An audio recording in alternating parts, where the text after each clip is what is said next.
My name is Jake. I'm 31, and I swear I've never had a day hit me like the day I finally moved out of my parents' house. I'd been planning this move for months, packing things little by little after work, making lists of stuff I needed, trying to convince myself I wasn't making a mistake by leaving at a time when money was tight for everyone in the family. The morning of the move, I drove back to the house thinking I'd just pick up the last boxes I'd left in my old room, grab a couple of hoodies from the closet, and maybe sit on the floor for a minute to take in the fact that I was actually leaving the place I'd grown up in. But the second I opened the door to my room, everything felt wrong in a way I can't even fully explain because it wasn't my room anymore. The air felt stuffy, like no one had opened a window in weeks, and there was this thick smell of old paper and plastic. It took me a second to even process what I was looking at. My bed was pushed against the wall, almost vertical, like someone just shoved it aside without caring if it broke. Every inch of my room, from the floor to the bottom edge of the window, was covered in boxes. Not my boxes, not my stuff. These were boxes I'd never seen in my life, and all of them had my grandmother's handwriting on the side. I stood there frozen for a moment, feeling this strange mix of confusion, anger, and something I couldn't place yet. It was like I'd walked into a storage unit I didn't rent, in a house I didn't recognize. I remember stepping over an open box near the door, trying not to trip on the stack of dusty photo albums spilling out of it, and thinking that none of this made any sense. My grandma passed away almost a year ago, and we'd already gone through her house, boxed everything up, kept what mattered, donated the rest. At least, that's what I thought we did.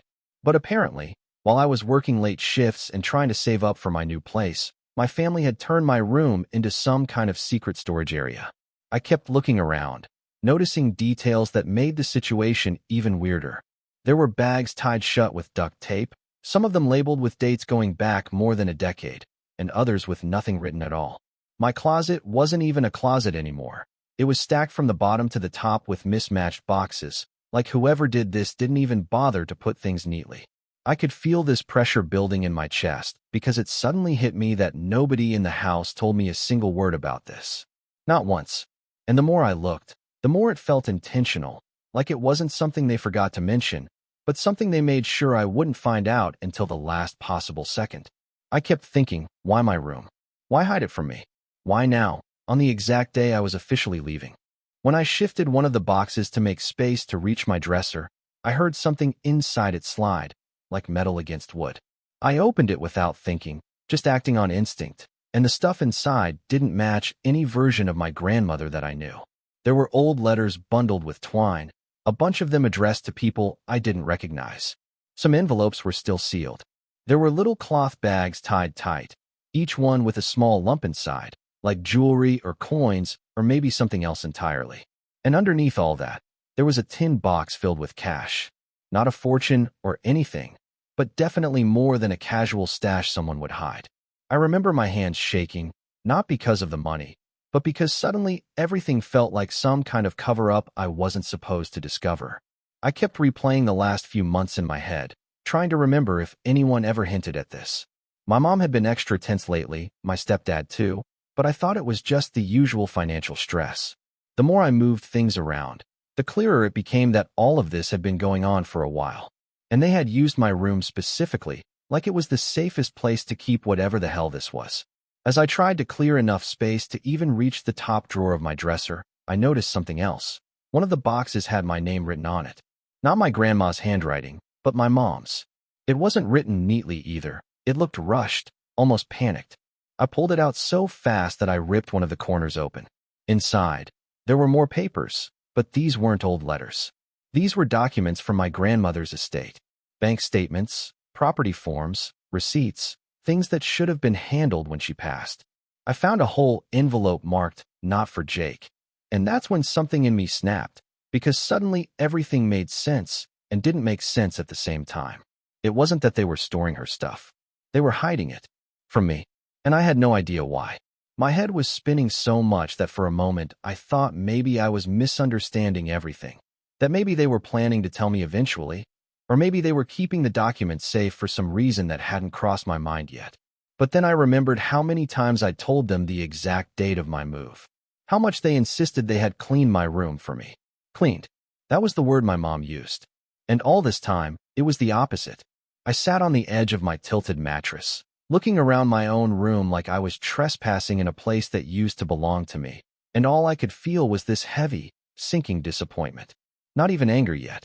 Just this cold disappointment that made my chest hurt, because it wasn't about the boxes or the mess or even the secrecy. It was about the fact that they didn't trust me enough to just tell me what was going on. I kept trying to piece together the timeline, imagining them sneaking into my room at night or when I wasn't home, piling the boxes higher and higher, telling themselves they'd explain it one day, but never actually planning to do it. I remember pushing a stack of boxes aside and taking a deep breath, but the air felt even heavier now, almost suffocating. I kept staring at that envelope labeled, "Not for Jake," like it was mocking me. I didn't open it yet. I just held it, trying to decide if I even wanted to know what was inside. That was the moment I realized this day wasn't going to be about my move anymore. It was going to be about figuring out what they'd been hiding from me and why. And the more I thought about it, the more I felt this uneasy, crawling feeling on the back of my neck, like I was standing right on the edge of something bigger than I understood. Before I could even make sense of what I was holding, I heard steps in the hallway, slow, familiar, the kind of steps you immediately recognize even if you can't see the person. It was my mom. She stopped right outside the door, like she wasn't sure if she should come in or pretend she didn't know I was there. I just stayed quiet, waiting to see what she'd do. She pushed the door open only halfway, the same way she did when I was a kid, and she wanted to check if I was awake. When she saw me sitting in the middle of all those boxes, holding that envelope, her face tightened in a way that told me everything without saying anything. She didn't look surprised. She didn't even look confused. She just looked caught. Not caught off guard, but caught as in the thing we tried to avoid finally happened. And that hit me harder than anything I'd found so far. She didn't ask what I was doing. She didn't ask if I needed help. She didn't ask anything. She just stared at me like she was waiting for me to react first. I asked her, plain and simple, why all of my grandmother's stuff was in my room. But the moment I opened my mouth, she looked past me, like she was checking if something was out of place or if I had found something specific. It was the kind of look someone gives when they're mentally calculating how much damage has been done. I watched her eyes moving from one box to another, landing briefly on the corner of the ripped one I'd opened. She didn't answer me immediately. Instead, she stepped inside slowly, touching one of the stacks like she needed to reassure herself it was still there. And that made everything worse, because now it wasn't just secrets. There was fear behind it. Not fear of me, but fear of whatever was inside those boxes. I repeated the question, louder this time, and she finally said something vague about keeping things safe and avoiding problems. But she wouldn't look at me when she said it. She kept staring at the floor, at the boxes, at the door, anywhere except at me. I kept pushing because that answer was nothing, and she knew it. I asked why nobody told me. Why my room? Why the secrecy? She just kept taking these long pauses, like she was editing the truth before saying anything. Eventually, she said something about my uncles fighting over my grandmother's belongings, and how things got messy after the funeral, and how she didn't want anyone coming into our house looking for things they thought they deserved. It sounded rehearsed, too perfect, too clean. I asked why these boxes were still here a year later. She said she never found the right time to deal with it. None of it added up. And she knew it didn't add up, because she wouldn't stop rubbing her hands together, something she only does when she's anxious. I could feel something tightening inside me again. That same sinking feeling I'd had earlier, but now mixed with frustration, because she was clearly hiding something. Something bigger than old letters and random bags of who knows what. At one point she reached for the envelope in my hand, saying she needed to put it back. And that was when I pulled it away from her instinctively. She froze. It was subtle, but her face actually dropped for a second, like that envelope specifically mattered more than everything else in the room. That reaction hit me harder than anything she'd said. I asked her why it said, "Not for Jake." She didn't even try to deny she wrote it. She just told me not to open it, that it would only cause more problems, and that some things were better left alone. But the way she said it sounded less like advice and more like a warning. I remember staring at her, trying to understand how we'd gotten to that point, to the point where my own mother was hiding documents that involved our family and labeling them so I wouldn't look at them. She tried to change the subject, telling me we could sit and talk later, that I still needed to finish packing for my move. But none of that mattered now. My entire move suddenly felt irrelevant. She eventually left the room without resolving anything, and the second she walked out, the house felt different. The walls felt thinner, like the whole place was holding its breath. I sat there alone again, holding that envelope, and I could feel that same tension creeping up my back, like the room itself was telling me something wasn't right. I didn't open the envelope yet. I wasn't ready. Instead, I started sorting through more of the boxes, trying to understand what exactly my family had been hiding. The labels were inconsistent. Some were neat and clear, others scribbled in panic. Some had dates, others didn't. Some seemed organized, others looked like someone shoved everything inside in a hurry. I found old ledgers, handwritten notes, receipts from places I never heard my grandmother mention, and even a few small boxes taped shut so tightly it felt like someone was actively trying to keep them secure. While digging through one of the bigger boxes, I found something wrapped in layers of newspaper. It was a wooden jewelry box, but not the delicate kind. This one was heavy, solid, the kind of item someone keeps locked away. When I opened it, I found more cash, way more this time, and pieces of jewelry I had never seen before in my life. None of these were family pieces. They didn't match anything my grandmother ever wore. Some of the rings still had store tags attached. It felt like I was looking at items someone hid intentionally, not sentimental things someone wanted to preserve. That was when I felt the fear hit me for the first time. Not fear of the objects, but fear of realizing that whatever was going on with my family was way deeper than some messy inheritance fight. I found myself checking the hallway every few minutes, half expecting someone else to show up and try to stop me. The house was too quiet. My stepdad usually made noise in the kitchen, or my siblings would be arguing somewhere downstairs, but that day, nothing. It was like the whole house knew something was happening and everyone was avoiding it. I kept sorting through the boxes, trying to separate documents from random items, and every new thing I found made less sense than the last. There were receipts from pawn shops, messages printed from old phones, and handwritten notes with people's names I didn't recognize. The more I found, the clearer it became that my grandmother had been hiding things long before she passed, and my parents had continued it, maybe even expanded it. And none of them ever told me why. The weirdest moment happened when I opened a small plastic container shoved into the back of my desk drawer. Inside were keys, 4 of them, none of which belonged to our house. They were attached to a torn piece of cardboard with one word written on it. Later, seeing that word made my stomach twist. It felt too intentional, like something left behind for someone specific. I didn't know if it was meant for me, or for someone else, or if my parents even knew it was there. I sat staring at those keys for a good minute, wondering if they opened a storage unit, a locker, or something even stranger.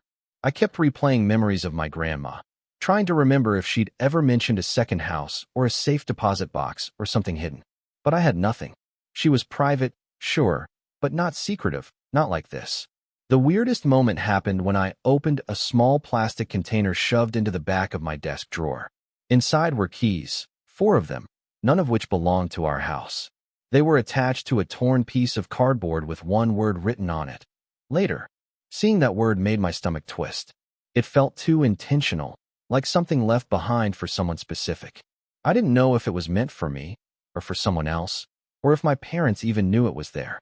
I sat staring at those keys for a good minute, wondering if they opened a storage unit, a locker, or something even stranger. I kept replaying memories of my grandma, trying to remember if she'd ever mentioned a second house or a safe deposit box or something hidden. But I had nothing. She was private, sure, but not secretive, not like this. Eventually, I forced myself to open the envelope labeled, "Not for Jake." My hands were shaking so much I ripped it crooked. Inside there were more documents, but these weren't financial or sentimental. These were legal, half-completed forms, and signed contracts, and letters from a lawyer's office I'd never heard of. One of the letters mentioned division of property, but not between family members. It mentioned outsiders, names I'd never seen. And then it clicked, suddenly, painfully, that these documents had nothing to do with inheritance. They were about debt. My grandmother's debt. Debt my parents apparently didn't want anyone, especially me, finding out about. Debt that might have involved people my family clearly didn't want showing up at our door. I don't know how long I sat on the floor after reading those papers, but when I finally got up, my legs felt numb. I kept looking around the room, imagining my parents sneaking these boxes in over weeks or months. trying to keep everything contained so none of it would spill into the rest of the house.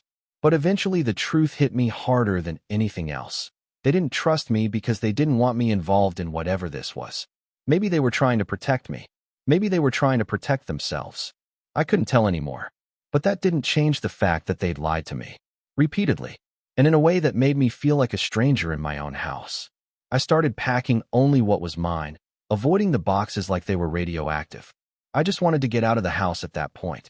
My room felt contaminated, like every object I picked up had layers of lies attached to it. I threw my clothes into bags without folding them, grabbed my laptop, my charger, my toiletries, and whatever else I could fit. The movers called again, but I ignored it. I didn't want anyone else seeing the state my room was in. I didn't want to explain any of this. When I walked out with the first load of my stuff, my mom was standing at the bottom of the stairs. She didn't say anything. She just watched me, like she knew there was no fixing what I'd seen. I moved everything into my car in silence. Nobody helped me. Nobody even tried. At one point, I looked up and saw my stepdad standing near the kitchen doorway, staring at the floor like it was his job to avoid eye contact. The whole house felt heavy, like everyone inside knew something terrible was about to break open. I remember thinking about confronting them again, demanding the truth, asking why they kept all of this hidden. But something inside me told me it wouldn't matter. They weren't going to tell me anything else. They weren't going to explain why they used my room, why they had documents, why they avoided me whenever I got close to the boxes. It was done. The moment I found that envelope, everything changed. When I finally got into my car and closed the door, for a second I thought about going back inside and opening every single box until I understood everything. But something stopped me, a feeling I can't explain, like if I dug deeper I'd find something I was better off not knowing. I sat there for a while, staring at the house, trying to convince myself this was just some complicated family misunderstanding. But deep down I knew it wasn't.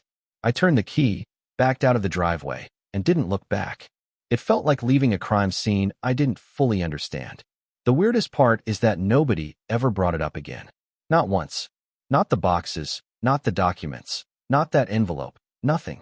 It was like the moment I left, the whole thing vanished from reality. I went back a couple of weeks later to pick up a few tools I'd left in the garage, and when I passed by my old room, the door was closed. Completely empty when I checked. Not a single box. Not even dust where the stacks had been. I asked my mom casually if they'd moved everything. She just said they handled it. And that was it. No explanation. No details. They never mentioned it again. And to this day, I have no idea what they were hiding or where all of it went. Sometimes I wonder if I really saw everything I think I saw. But deep down, I know I did.